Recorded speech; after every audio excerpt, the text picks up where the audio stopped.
chapitre Etzrimoshone 28, dans l'édition classique, la page Péchet.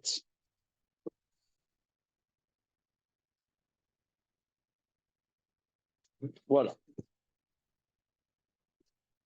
Alors, on va reprendre les versets dans le chapitre Yutet, si je ne m'abuse, de Shemot.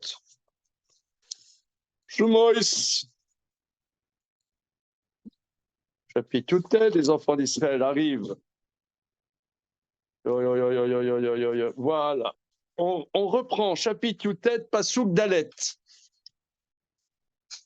Donc ça fait vraiment longtemps hein, que nous étions dans le Tiferet Israël. Donc chapitre Yutet dans Shemot, dans cette édition, je ne sais pas, 173. Je suis sympa là, aujourd'hui. Alors là, vraiment profitez les mecs. Là, je suis dans un espace de bonté.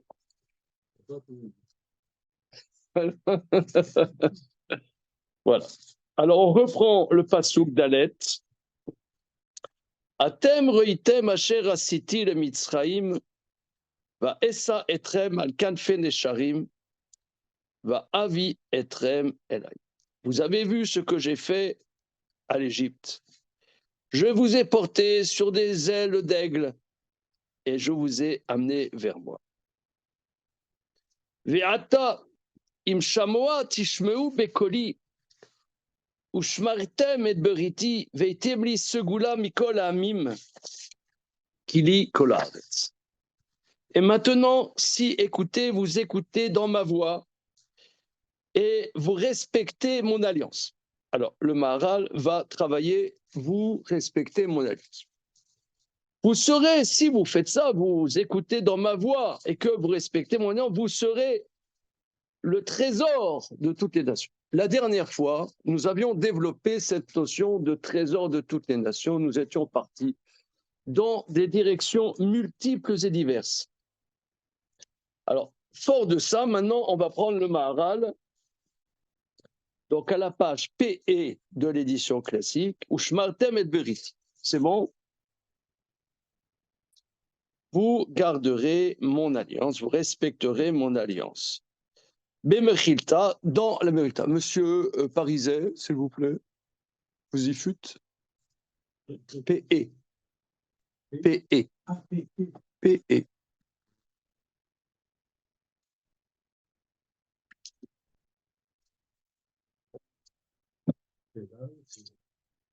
Oh là là là là. Il y a le quorum. Où est-ce qu'il est, Antoine? Je l'ai vu apparaître. Antoine, es-tu avec nous? Bon. Bonjour. Alors, le verset dit, hein, oui. Veata im shamoa tishmeu bekoli, et maintenant, si écoutez, vous écoutez dans ma voix et vous respectez mon alliance, vous serez pour moi le trésor de toutes les nations. La dernière fois, nous avions développé le trésor de toutes les nations. On ne reprend pas. Antoine.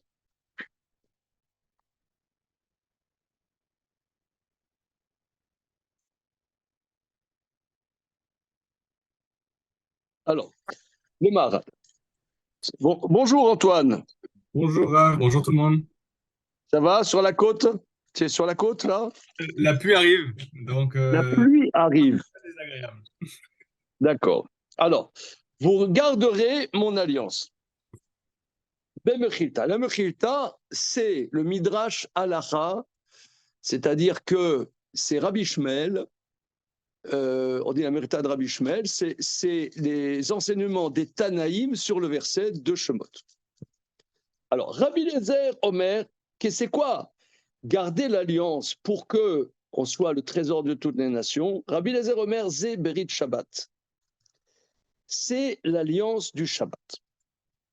Rabbi Akiva Omer, Zé Berit Mila, Vavodazara. Rabbi Akiva dit, c'est quoi l'alliance? C'est l'alliance de la circoncision et l'idolâtrie. Antoine, est-ce que tu vois le verset sur lequel nous travaillons et le passage dans le Maharal? Je suis en train de chercher. Alors, on est dans le chapitre Kaf 7, où Shmartem et Beriti, vous garderez mon alliance. Maintenant, si vous écoutez dans ma voix et que vous gardez mon alliance, alors vous serez le trésor de toutes les nations. Mais quelle alliance? Quel est le point? Mon alliance. Premier élément, Rabbi Eliezer dit, c'est Shabbat. Rabbi Akiva dit, c'est la circoncision et l'idolâtrie. Quel est le débat? Et quel est le débat? Pirouche Marloket chez la M. Qui le fit d'ivrer à Kol, Bal et Azir, Shelo Yasuru min Hashem ilbarar, ou le Vatel Aberid Sheesh Benam le Ben Hashem ilbarar. Selon les deux avis, le verset vient nous haranguer de ne pas nous détourner de Dieu et de ne pas annuler l'alliance qu'il y a entre nous et entre Dieu. Savar Rabbi Eliezer, qui a Berit vers Chibour au Brit Shabbat. Rabbi Eliezer dit que l'alliance et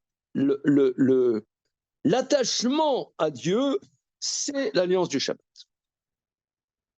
Vézé, qui Chelke Adam em Shlosha, Agou Vanefesh Vaserel. Car l'homme a trois composantes. Ah, c'est parti, là, voilà, merci, ça faisait longtemps, on n'avait pas notre dose.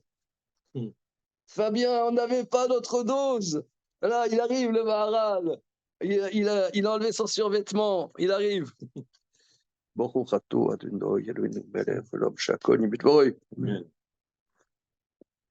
Est-ce que tu vois cet enseignement? Moi, je suis en face de cet enseignement. Je peux rester jusqu'à la fin de mes jours comme ça. De quoi il parle? Si vous gardez mon alliance. Plein de choses dans la Torah, c'est écrit mon alliance. Ah, c'est quoi mon alliance? Alors, Rabbi Eliezer, il dit, c'est Shabbat, l'autre dit, c'est la Mila et Avodah Zarah. Quel est le lien entre le Mila et Avodah Zarah? Alors, il dit, les composantes de l'homme, c'est trois. Le corps, le nefesh et l'intellect. Le nefesh, c'est-à-dire la dimension vitale, de vitalité, et l'intellect. Viadoua, chez un nefesh, yeshlo chibour et la gouf, vela sechel. Il est connu que ce nefesh est relié à la corporalité et relié à l'intellect. Déjà, moi, je trouve ça intéressant. Non, on se croirait dans du Aristote, là, les enfants. Là. Hein hein, c'est très aristotélicien. Mais ça vous... Déjà, moi, ça me titille quelque part que le nefesh est lié au kouf. Bon, ça, c'est évident. Est lié à l'intellect.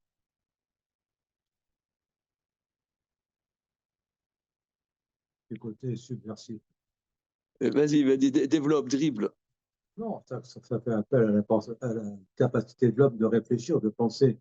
Et on s'éloigne un petit peu de cette dépendance, à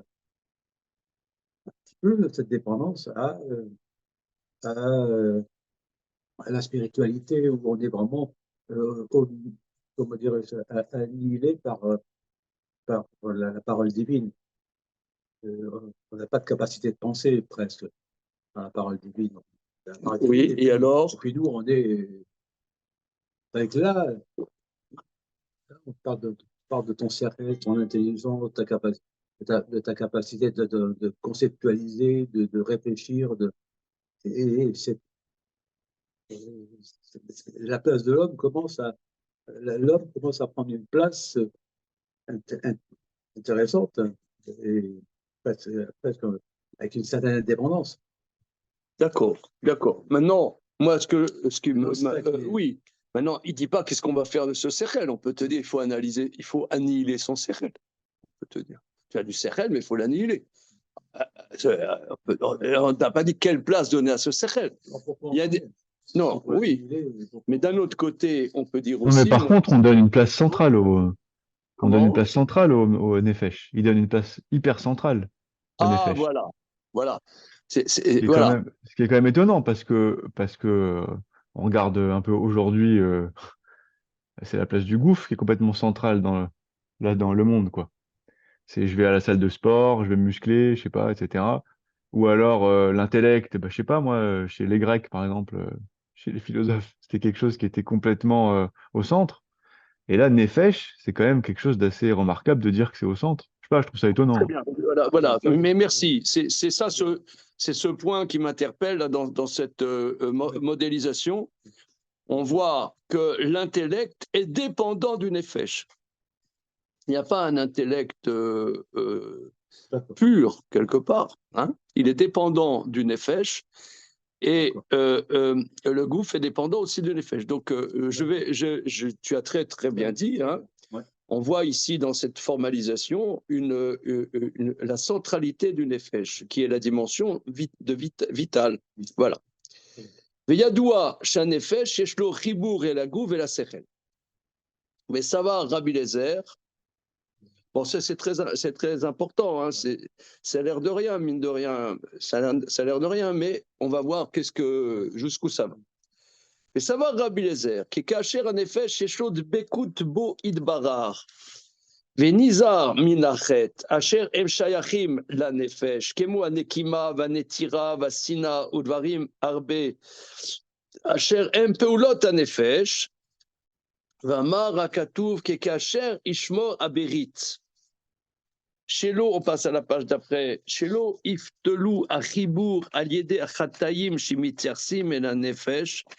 Rak Ishmeru et de Berit Anefesh Sheye Imachem Idbarar. Az Aguf Asher U Meshutaf et la Nefesh Vasechel Asher Mitztaref et la Nefesh Gam Ken Im Hashem Idbarar. כאשר הנפש יש לו דבקות עם השם יתברך, ולזה אמר זו ברית שבת, כי השבת הוא לנפש, כמו שאמרו, נפש יתרה ניתנה באדם בשבת. Bon là, carrément, il a décollé le mec. Hein. Alors, jamais on aurait pu aller dans ces directions de nous-mêmes. Hein. Bon, alors, on va y aller. Alors, il pense Rabbi Lézer que lorsque cette dimension de Nefesh est collée à Dieu et fait attention de la faute. Alors, il y a des dimensions, il y a des fautes qui sont liées au gouffre, évidemment. Il y a des dimensions, par exemple, que le gouffre est attiré à des. Il y a par exemple des choses que l'homme sait qu'il ne doit pas faire. Au niveau de l'intellect, il sait qu'il ne doit pas faire, mais son corps est attiré par. Donc le corps est lié à certaines fautes. Le nefesh est lié à certaines fautes et l'intellect est lié à certaines fautes. Alors, les fautes liées au nefesh, c'est quoi? C'est la nekima. Nekima, c'est la volonté de se venger. Netira, la rancune. La passion. Comment? Les passions, ça, des passions. Oui, mais par exemple, le désir et la passion, c'est pas pareil. Non. Voilà. Tu vois, relisons l'éthique à Nicomaque. Ouais. Ah, donc là, ça s'appelle les passions. Les sentiments qui s'enracinent dans l'homme, peuvent le guider sur le long terme, comme ça, des sentiments. Ah, la vengeance, Voilà. c'est un plat qui se mange froid. Voilà, donc c'est pas pulsionnel. Non. C'est pas pulsionnel. Voilà. C'est du niveau. Voilà, c'est autre chose. D'accord? La haine, ouais. La haine, tu peux avoir une haine froide, quoi, une haine rentrée à l'intérieur. C'est ce qu'on dit, n'aille pas ton frère dans ton cœur. Une haine. Beaucoup de choses qui sont des fonctions du nefesh. Le verset dit que si tu fais attention à l'alliance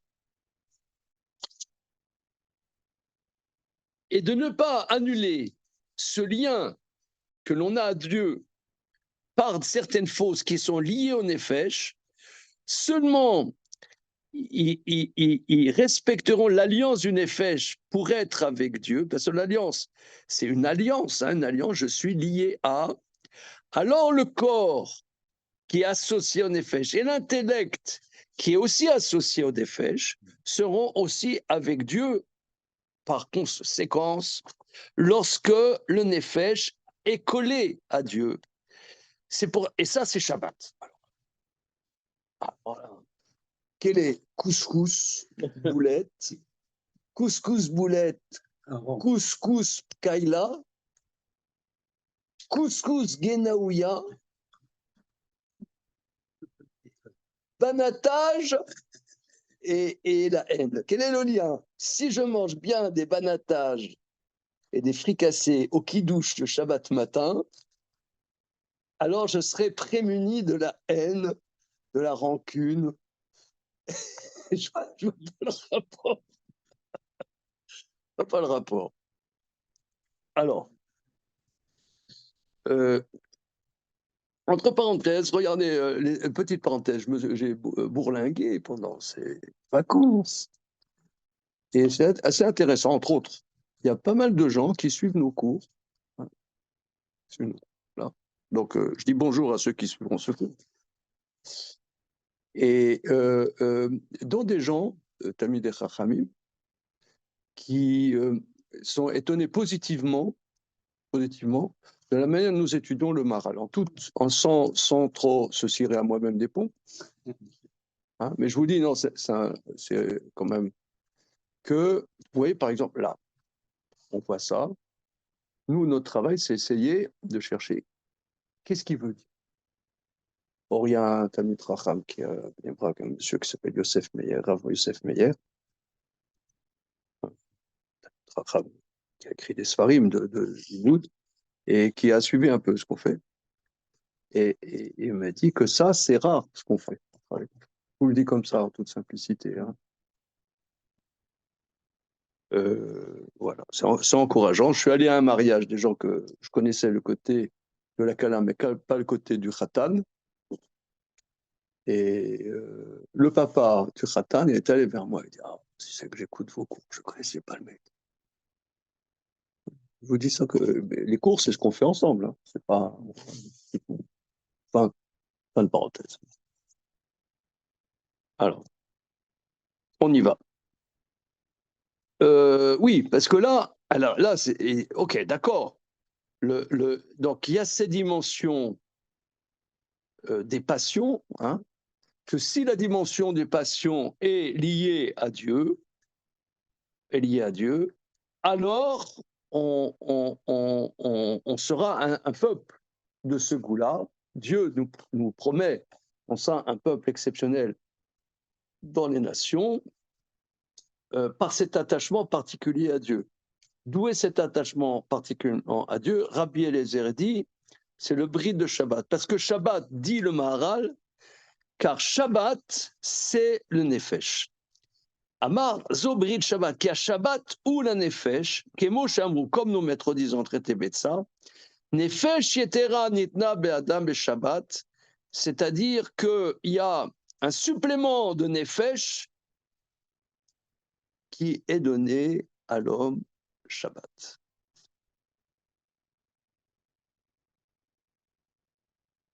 Alors là, help, comme disent nos amis les Beatles, help. Et moi, ça me rappelle une phrase que ma belle-mère dit. Ah. Elle dit un truc sur le corps. À Shabbat, elle dit, tu peux manger ce que tu veux Shabbat, tu vas pas grossir. Ça veut dire quand même qu'il y a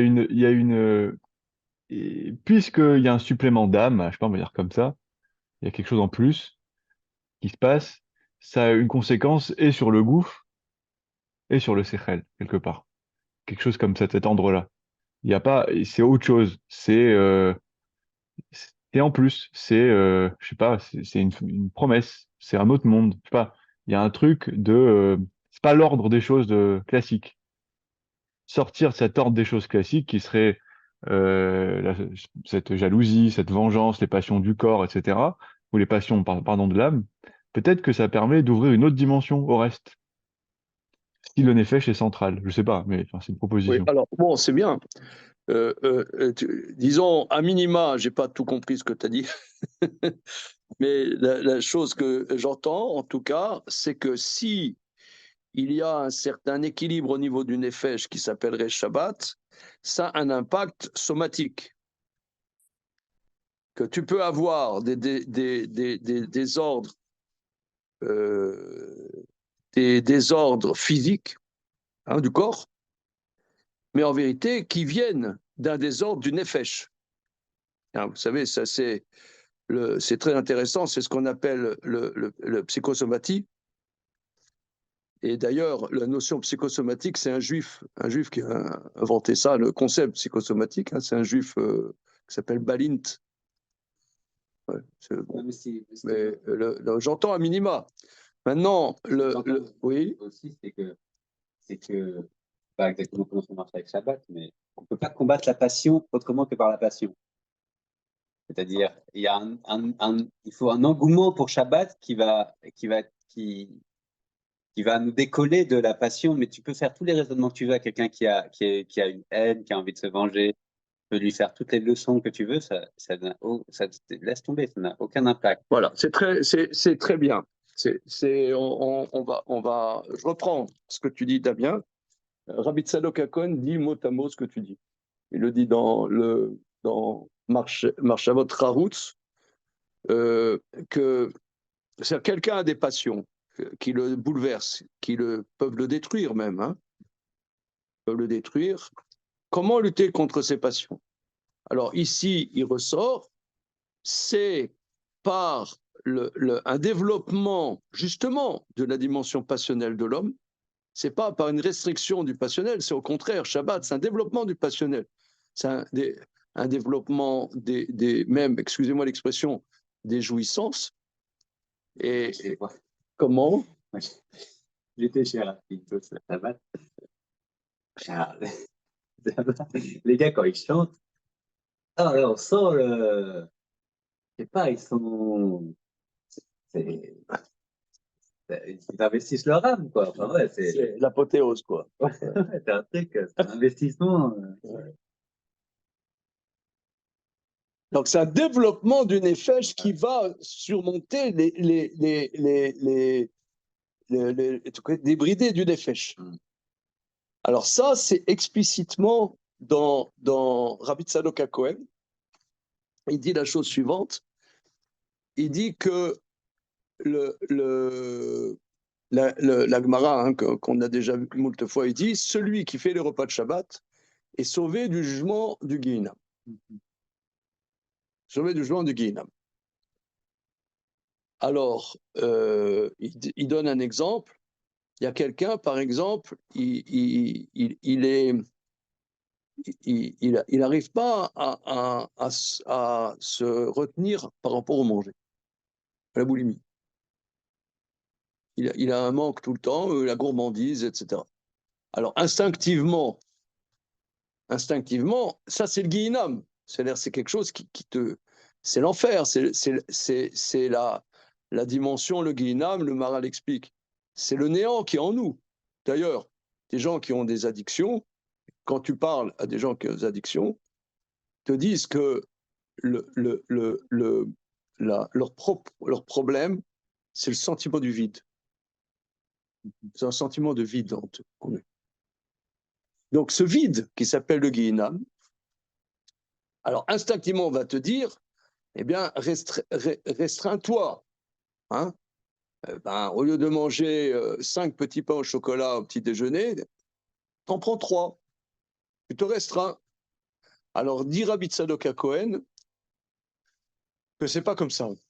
C'est celui qui fait les repas de Shabbat est sauvé du jugement du vide.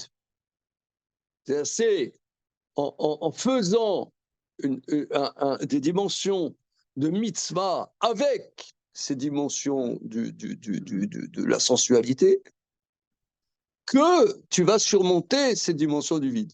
En donnant une dimension de mitzvah que c'est par le nefesh que, c'est ce que dit Damien, par le développement du nefesh que je surmonte les problèmes du nefesh. C'est pas en limitant le nefesh, c'est en contraire en le transcendant quelque part. C'est pour ça qu'on a une Shabbat, etc.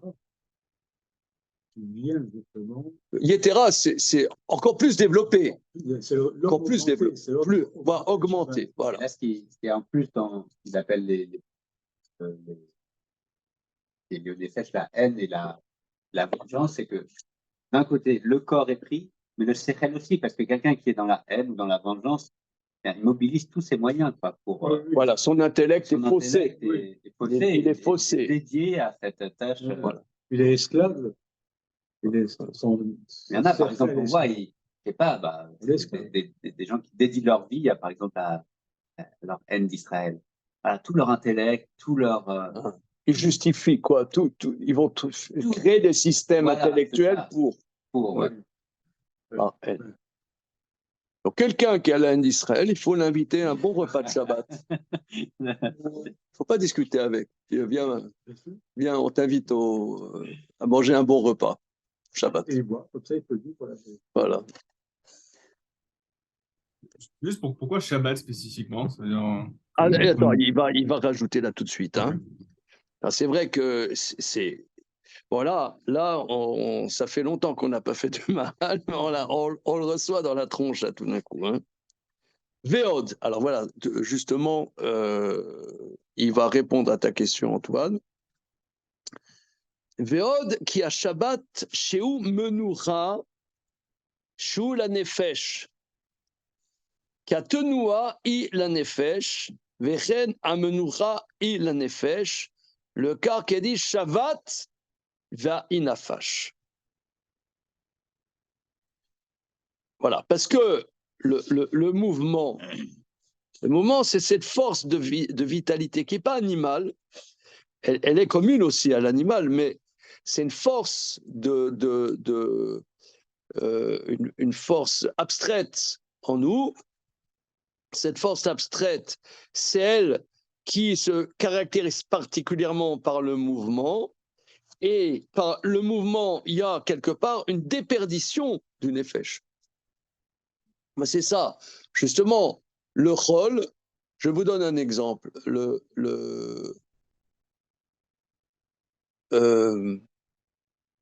La première Mishnah du traité Shabbat, elle parle de quoi, monsieur? Les gardes. Les gardes qui se succèdent. Les gardes qui se succèdent, non? Ça, c'est brachot. Le haut de ça. Voilà. Les Yetziot à Shabbat. Hein? Donc, de ne pas sortir un objet d'un domaine à un autre domaine et réciproquement. Bien. Alors, on peut se demander pourquoi le traité commence par cette melacha. Il y a d'autres melachot. Oui. Pourquoi cette melacha? Alors, j'ai entendu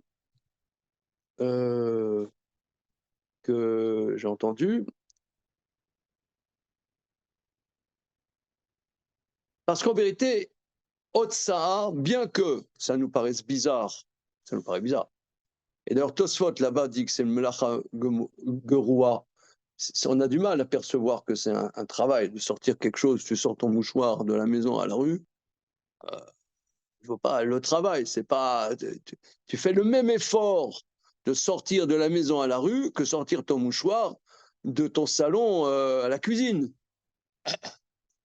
Objectivement, ça ne demande pas un effort particulier. Mais le Shabbat, c'est la mise en relief de quelque chose de nouveau qui s'appelle le domaine privé par rapport au domaine public. En réalité, toute la semaine, par le fait qu'on porte d'un endroit à l'autre, il y a une banalisation du domaine privé. D'ailleurs, qu'on peut remarquer par le téléphone. N'est-ce pas, messieurs, les connectés? On le perçoit par le fait que par le téléphone, maintenant, par le smartphone, etc., on est connecté au monde entier, à toutes les informations possibles et imaginables. Donc, même quand je vais aux toilettes, je peux être connecté à tout et le monde entier, parler avec quelqu'un qui se trouve à Santiago de Chili, faire une commande sur Amazon sous la douche. Non? Je fais pas ça. Avec un portable. Voilà. Se connecter. Une douche connectée. Je dis Google, commande-moi sur Google, commande-moi sur Amazon une paire de chaussettes. Ça viendra. Non, mais non, c'est pas que ça viendra, c'est déjà. Ah bon? Ah ouais, évidemment. Alors, maintenant, donc là, il n'y a pas, ça veut dire que j'ai pas d'espace pour, excusez-moi l'expression, pour moi, pour mon domaine. Donc, c'est le début du Shabbat, peut-être le plus caractéristique du Shabbat, c'est Hot-Sahar. La Hot-Sahar, c'est-à-dire qu'il y a le domaine public et il y a le domaine privé. Comme on dit que, par exemple, vous savez, moi je reçois des alertes pour mettre l'application Temu ou Temu. Non, tu connais pas Temu? Temu ou Temage, Temu. Tu connais Temu, Gabriel? Alors, il paraît que c'est un truc chinois. Je ne sais pas si c'est complotiste, mais que tu le mets chez toi, eh bien, tu es surveillé. Entre autres choses, surveillé. C'est-à-dire que le domaine public rentre chez toi. Mais d'ailleurs, on a constaté ça. Est-ce que vous n'avez pas remarqué que des fois, ça c'est sans côté complotiste, que tu as ton téléphone là, tu parles, voilà, ah, j'aimerais aller, dis-moi, si on allait au mois de février au Baléares, et le lendemain, tu reçois une pub sur Hôtel au Baléares. Tu as remarqué ça? Plusieurs personnes, mon épouse a remarqué ça, et plusieurs personnes m'ont dit. C'est-à-dire que c'est connecté. C'est-à-dire le domaine public, il est chez toi. Bon, ça c'est le téléphone, mais indépendamment du téléphone, le fait qu'on ne peut pas vivre tout seul, on est en commerce constant avec les autres, en contact, en échange. Cet échange fait que moi, j'ai pu, mon effet n'existe pas. C'est ça le menoucha du Shabbat. La menoucha du Shabbat, c'est qu'il y a un espace où mon effet va je me reconnecte avec mon effet. C'est ça la menoucha du Shabbat. Alors c'est sûr que ça c'est assez délicat parce que quelqu'un qui passe tout le Shabbat à la synagogue, à des shiurim et des trucs, je ne sais pas où est-ce qu'il trouve son effet chez lui. Je ne sais pas.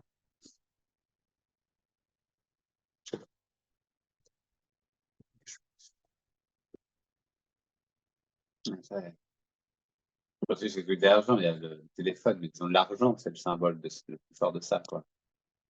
Quelque chose qu'on transporte pour faire des échanges. Voilà. Ok, oui, c'est gagner sa vie, en vérité. Ah ouais. C'est gagner sa vie. Mm. Parce que tu ne peux pas gagner ta vie que tout seul. Ouais. Voilà. Seulement si tu es un nomade cueilleur dans la savane. Mais ça soulève la question du hérouve quand même, quand on le dit comme ça. On comprend pas Comment? trop. Ça soulève la question du hérouve alors.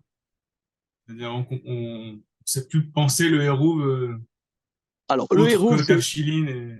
voilà, le hérouve, c'est une question très, très importante, c'est très intéressant.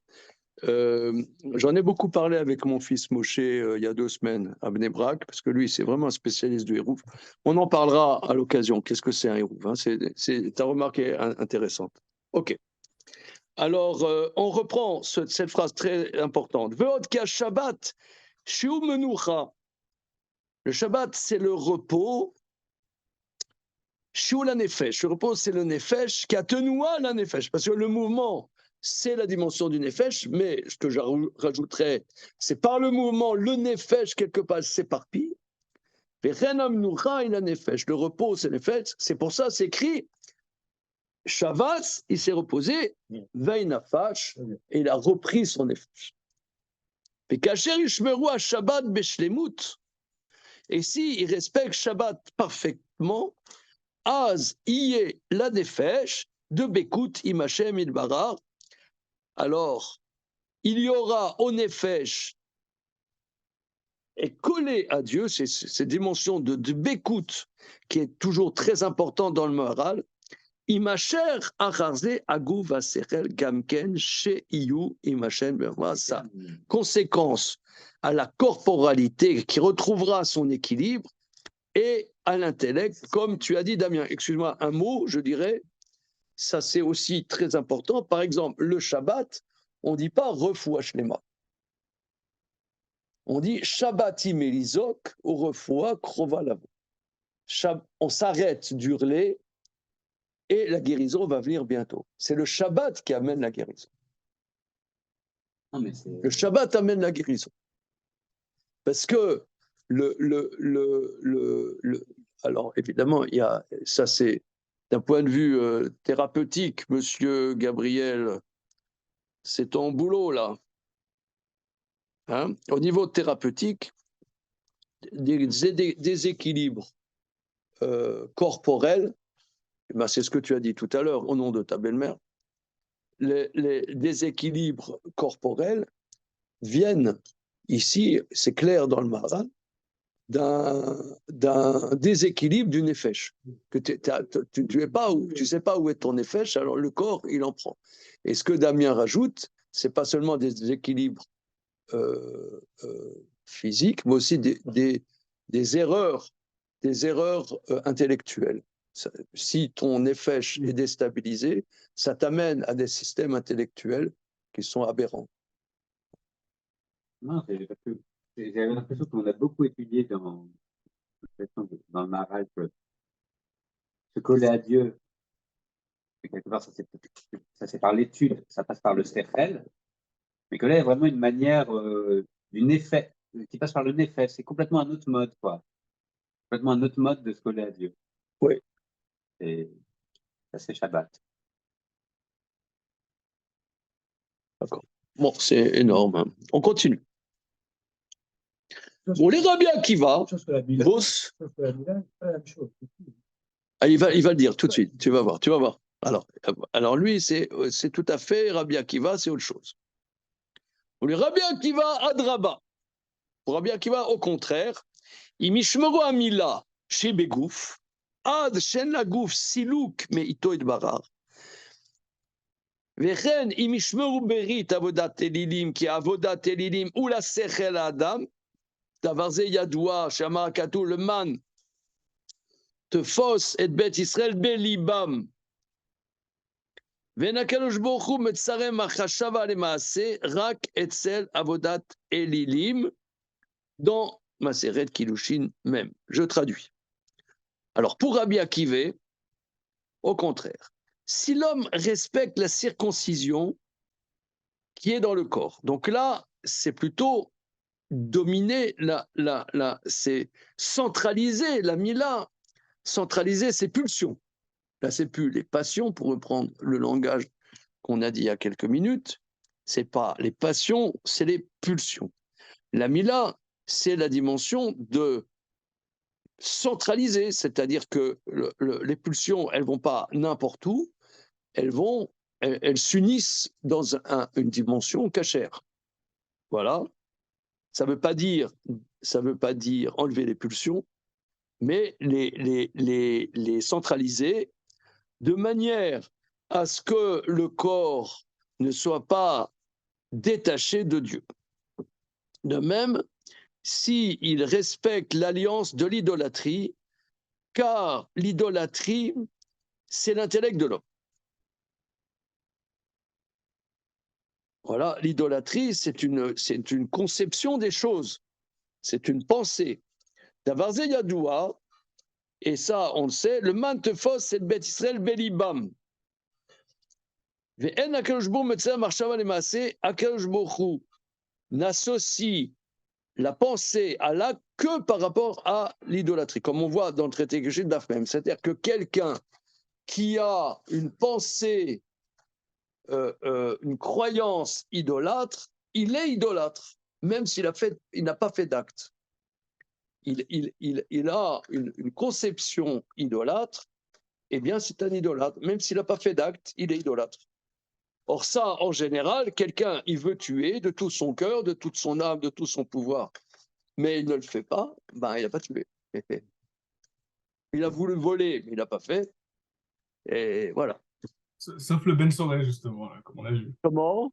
Sauf le Ben Soré, un peu, quoi. Ça veut dire, il y a un peu un schéma d'anticipation dans Kitetsé qu'on a vu, sur le fils rebelle et dévoyé. C'est vrai.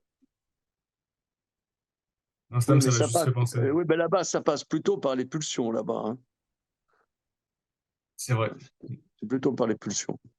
Alors, OK.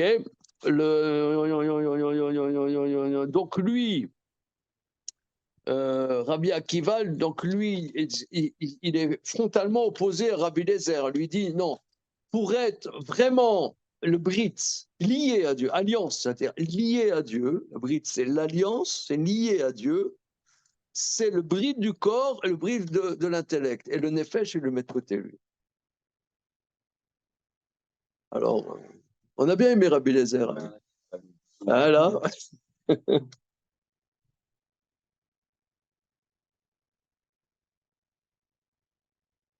En vérité, Rabbi Eliezer, si on voit de manière générale, Rabbi Eliezer, il y a une grande pureté dans les enseignements de Rabbi Eliezer.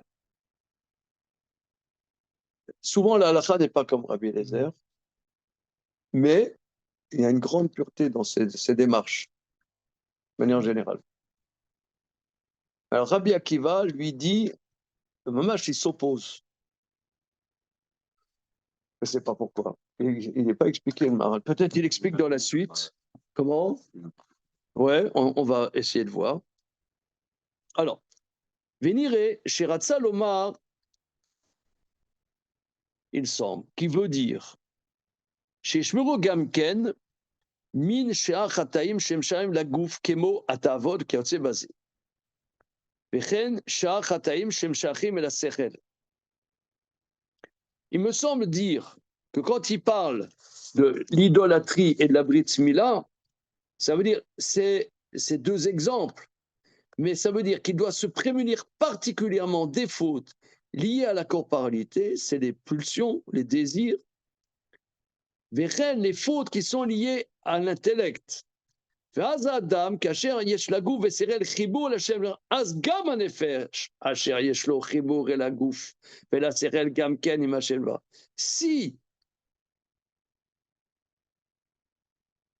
Si ton corps est prémuni de la faute, si ton intellect est prémuni de la faute, alors ton nefesh, automatiquement, il l'est. Parce que, c'est pas... ce qui est un peu ce qui ressort de Rabbi Akiva, c'est la démarche de Rabbi Akiva, une grande vigilance. C'est un travail immense, quoi. C'est-à-dire, toutes les tentations du corps, c'est par cette vigilance constante mais comment il fait? que alors, ça Ça, je sais quoi pas. Parce que comment tu fais? Comment tu fais pour maîtriser ton corps et ton cerveau? tu vas pas au cinéma. Ah, Non, mais tu vas pas. Oui, tu vas pas. Qui fait qu'il y a quelque chose en toi qui va dominer justement ce corps et ce cerveau. Qu'est-ce qu'il y a? Non, mais regarde, la Brit Mila, la Brit Mila, bon, on a déjà, au fil des années, on a échangé sur la Brit Mila. La Brit Mila,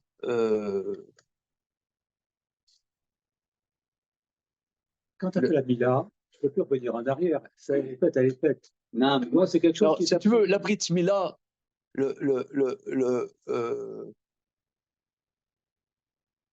on va dire les choses simplement. C'est un homme, il voit une jolie femme, il a envie de taper la discute avec. C'est comme ça, on est fait comme ça. Oui. Bon. Ok. Il est interpellé, il a envie de taper la discute, il fait beau aujourd'hui, machin, comment vous allez, machin. C'est comme ça. Maintenant, ta Brit Mila, donc tu peux dire bonjour, comment vous allez. Maintenant, la Brit Mila, c'est que pourquoi l'alliance avec Dieu se trouve à cet endroit, c'est attention où avec qui tu t'unis, c'est ça. Tu vas t'unir avec quelqu'un, mais avec qui? Comment? Donc il y a une unification. Tu instinctivement, l'homme, il y a un côté animal, mais la Brit Mila, tu te dis, centre-toi, recentre-toi. C'est un rappel. C'est un appel. C'est de rappeler que Qu'est-ce que tu fais, où tu vas. Voilà. Donc, là, c'est.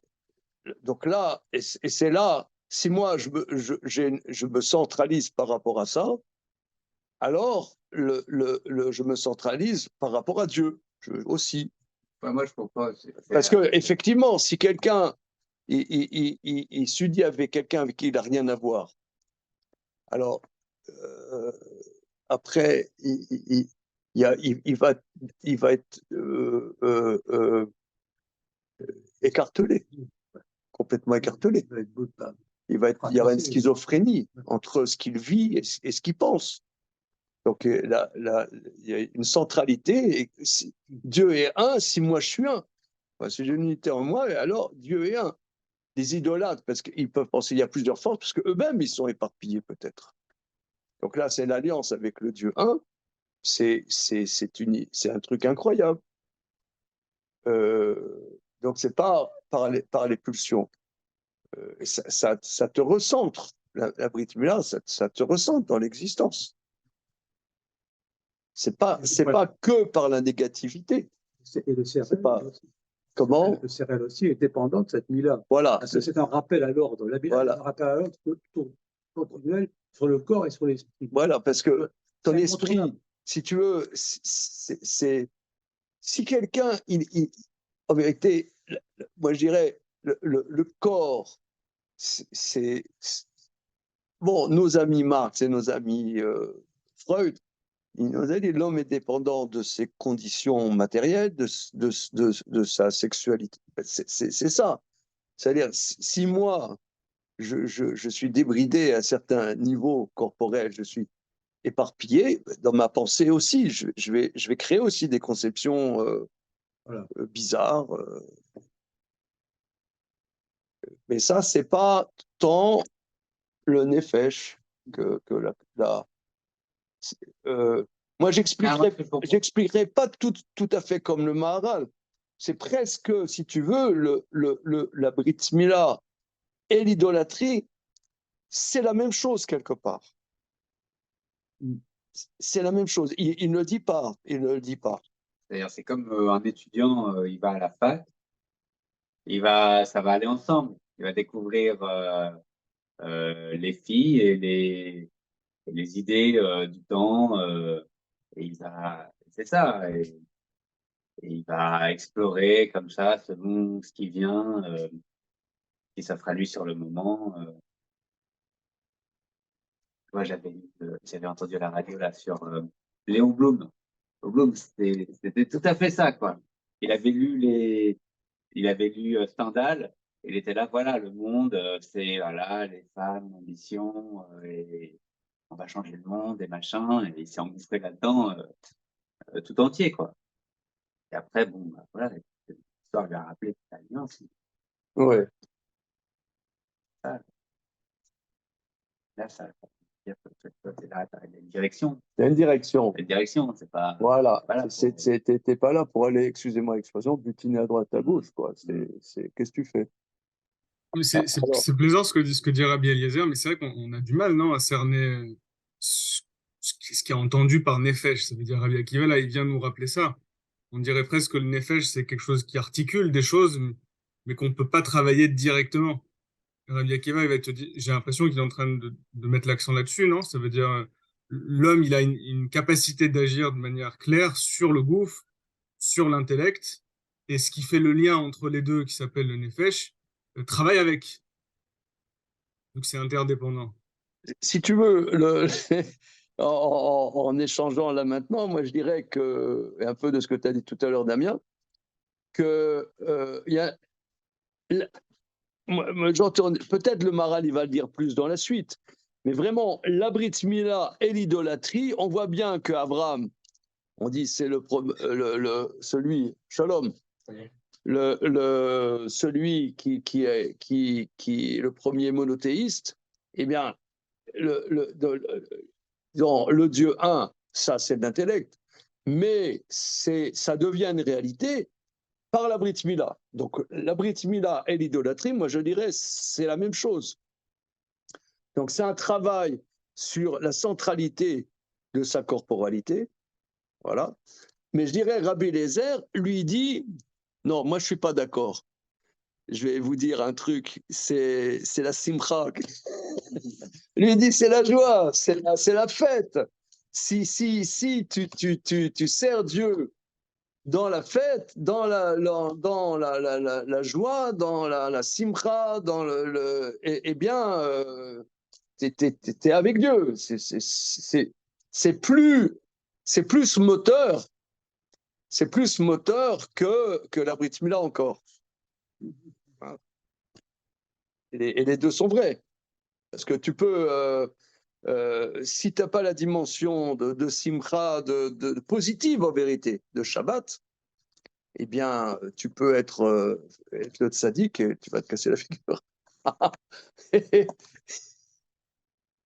Brit Mila, c'est bien. D'ailleurs, on ne voit pas Abraham, entre nous soit dit. C'est pas un grand rigolo. Abraham Avinu, c'est pas un grand marrant. Hein. Non, je sais pas. Je lance ça comme ça. Ouais, il a quand même appelé son fils Yitzhak, quoi. Ouais. Comment Yitzhak, lui, c'est plus un rigolo. Abraham, c'est pas un marrant.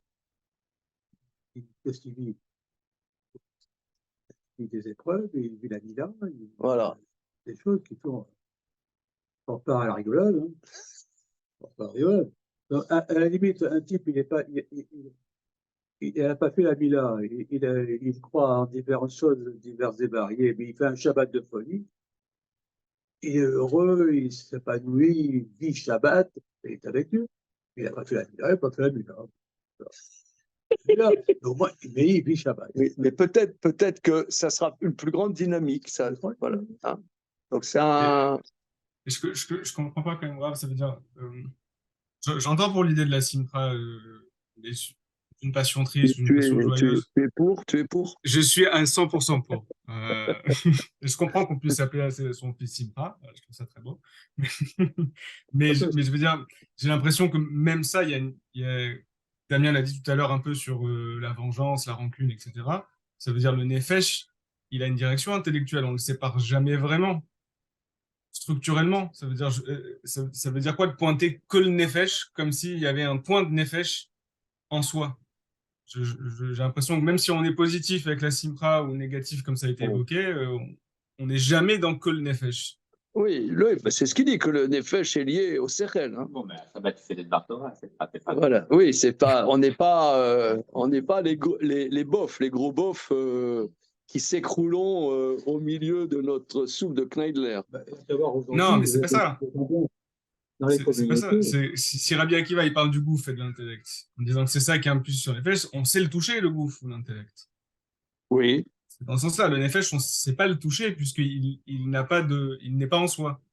On ne sait pas le toucher en soi. Il dit, si le Shabbat, tu construis ton nefesh. Le Shabbat, tu construis ton nefesh, tu construis ta perception de toi. Bon, on va essayer de continuer. Alors. On voit cette différence un peu aujourd'hui entre Rabbi Eliezer qui te parle d'une joie, d'une euphorie de Shabbat, comme ça, et Rabbi Akiva qui te parle de devoir. Oui. Devoir. On voit aujourd'hui dans les communautés. C'est une communauté où il n'y a que Dieu qui existe, pratiquement. Donc, c'est que le devoir, et c'est pas très rigolo. Et puis, dans les communautés, pas juives, hein, plus festifs, on vit à Shabbat, ils vivent leur judaïsme, ils le vivent vraiment. Est-ce qu'ils ont. Le type, il est venu. Il a porté ses clés à la main. Bon, il a porté ses clés à la main. Ouais. On l'appelle au Sefer Torah et ça fait ding. Bon, voilà. Excusez-moi, j'étais à mon portable. Alors, on y va. ויש לך לפרש גם כן.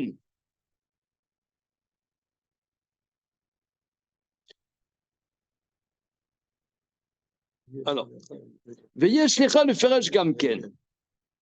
Donc, vous voyez, entre parenthèses, hein, bon, là, ça fait 5 semaines qu'on n'a pas fait du Tiferet Israël, mais on voit vraiment, là, ce petit passage-là de la rentrée, c'est vraiment une thérapie incroyable. C'est... Bon.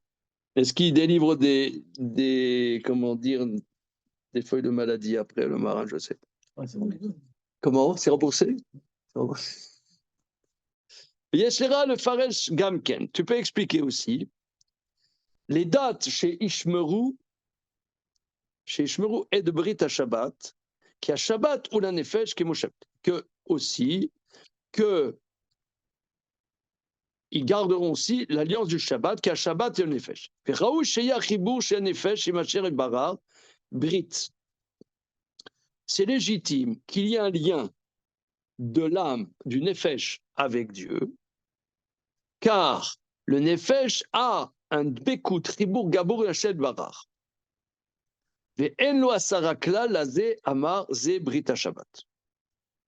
Donc, par le Nefesh, il y a.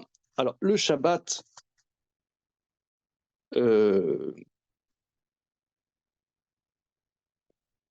bon, ces dimensions de l'union totale. Regardez, là, je suis en train de travailler un point, à part nos études là. J'ai vu un commentaire qui s'appelle le Keren Ora et qui explique sur une Gemara d'Afkav Gimel Amoudalev dans Maseret Megillah, qui dit en semaine, il y a 3 personnes qui montent au Sefer Torah. Lundi, jeudi. Lundi, jeudi, il y a 3 personnes. Yom Tov, il y a 5 personnes. Et Shabbat, il y a 7 personnes. Shabbat, il y a 7 personnes. Alors, l'Agma dit pourquoi 3, 5, 7 3, 5, 7. Alors, elle dit, ça correspond aux 3 bénédictions de Birkat Kohanim. Première bénédiction, il y a 3 mots, 5 mots, 7 mots. Une autre explication dit, parce qu'on voit dans des versets, il y a les 3 gardiens du perron du roi, il y a 5 ministres, on voit dans des versets de Mlachim et du rouleau d'Esther, il y a 3 qui sont gardiens du perron, 5 parmi ceux qui voient le visage du roi, et 7 qui voient le visage du roi.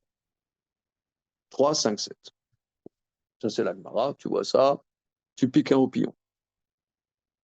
Alors, le Keren Ora, un grand commentateur d'il y a 180 ans environ, il explique que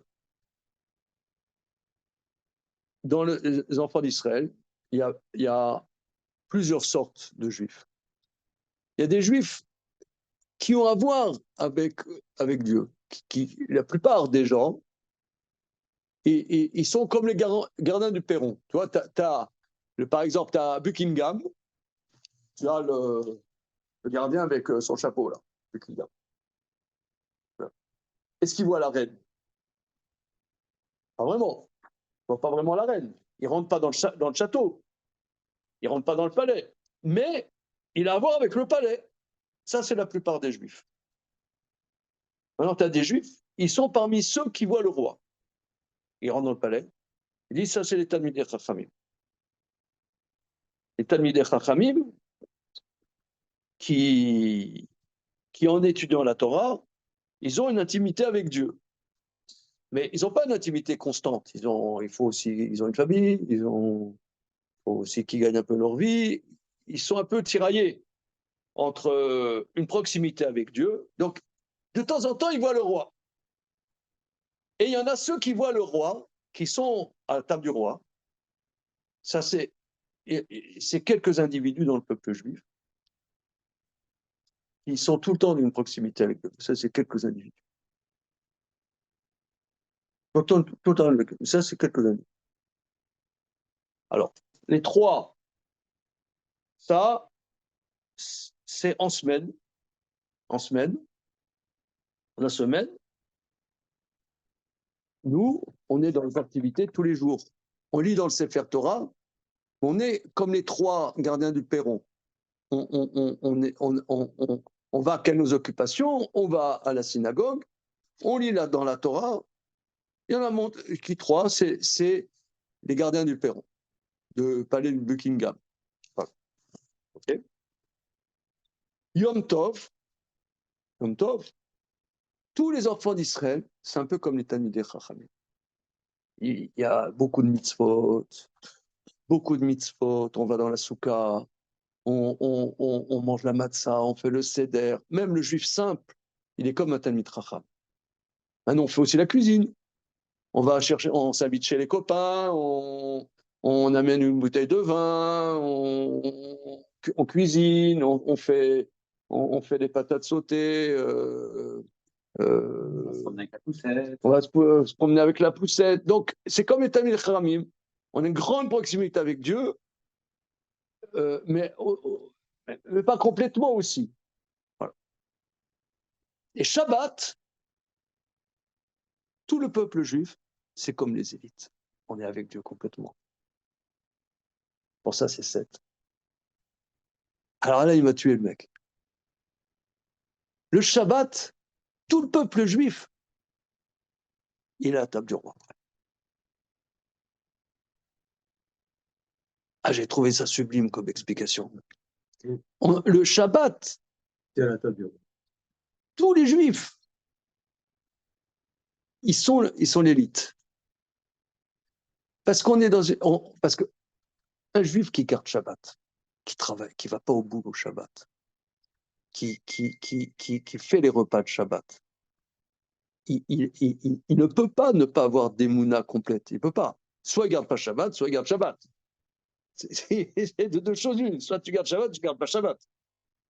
Si tu gardes Shabbat, eh ben, même un juif simple qui est pas qui a pas relu hier soir tout le soir, eh ben, il est une élite. Il est une élite.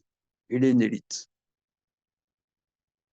Et cette dimension, cette proximité, c'est une proximité qui est du nefesh, c'est sûr, mais pas tout le monde va t'expliquer pourquoi il le fait.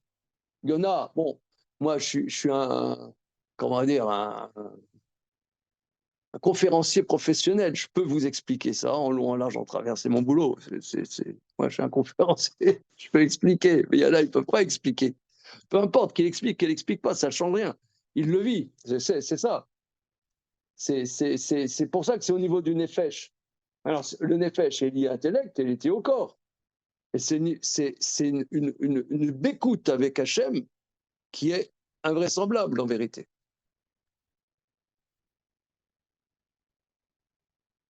Moi, j'étais là, à Jérusalem, à Bnebra, à Jérusalem là-bas, à Bet-Vegan. Tu vois tout un quartier. Tu connais Bet-Vegan? Hein? Je sais pas, parce que là, j'étais un mois là-bas, j'étais plus vécu que quand je vais 3 jours, tu vois. J'ai vécu là-bas. À ça, il faisait beau. Donc, le Shabbat, tu vois, toutes ces familles qui se promènent. Merde. Qu'est-ce que c'est que ce peuple-là? Je veux dire, les gens tranquilles qui se baladent. Centaines de familles avec des enfants qui se baladent. Qu'est-ce que c'est? Les gens, ils te disent, oui, avec le réchauffement climatique, la guerre en Ukraine, les machins, bidule, c'est vrai, c'est des problèmes qui sont vrais. Je ne dis pas que ce n'est pas des vrais problèmes. C'est Shabbat. Mais c'est Shabbat. Quelle sérénité. Comment on peut aujourd'hui avoir une sérénité? Ben oui, c'est possible. Et ce n'est pas seulement un individu, c'est un peuple. C'est un peuple, une sérénité. C'est dingue. C'est dingue. Ça existe. Sérénité. C'est dingue. C'est vraiment dingue. J'étais là.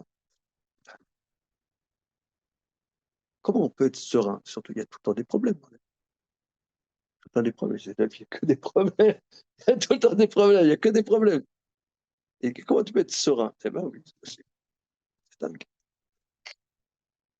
Alors ça, c'est vraiment, c'est ce que dit le Keren Ora. Et c'est ça ce que le verset dit. Vetem Segula, vous serez une élite. C'est une élite. Même un juif simple qui garde Shabbat, c'est Névite.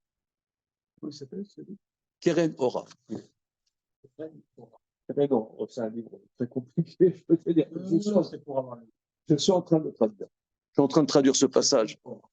Oui, parce que je suis en train de traduire ce passage. L'auteur, Rabbi Yitzhak Minkowski. Minkowski. Qu'est-ce qu'on fait? C'est pas comme ça. De Karlin. Il était d'une ville, aujourd'hui, je pense en Biélorussie. Karlin. 180 ans. Comment? Oui, c'était en 1840, un truc comme ça. Ouais. OK? Bon. On essaie de terminer le paragraphe. C'est légitime que le lien de l'âme avec Dieu soit une alliance. Il y a un attachement, un lien complet avec Dieu. Elo asara klal.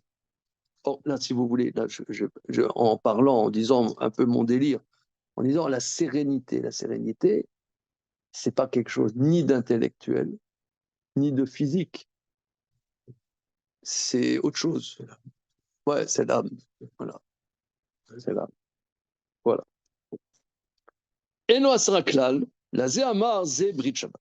Les dates Rabbi Akiva, ou brit mila, brit avodat elilim, mipnei chez Israël, chez Eno brit amila, ou mesulag, parce qu'un juif qui n'a pas la circoncision est retiré de Dieu par le fait qu'il est incirconcis. De la même manière, si il ne respecte pas l'alliance de l'idolâtrie, il est retiré complètement de Dieu. Maintenant,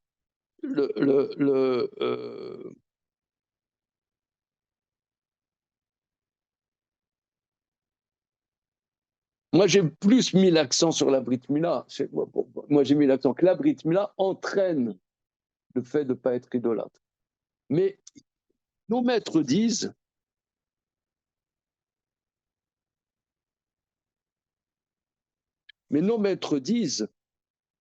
que oui. Or, nos maîtres disent qu'il y a une fonctionnalité spécifique à l'idolâtre. Il faudrait travailler. Allez, on s'arrête là. Je ne vais pas faire vite. Hein. Bon, Hachem, on s'est remis. Ça va les copains? Très bien, très bien. Super, merci. À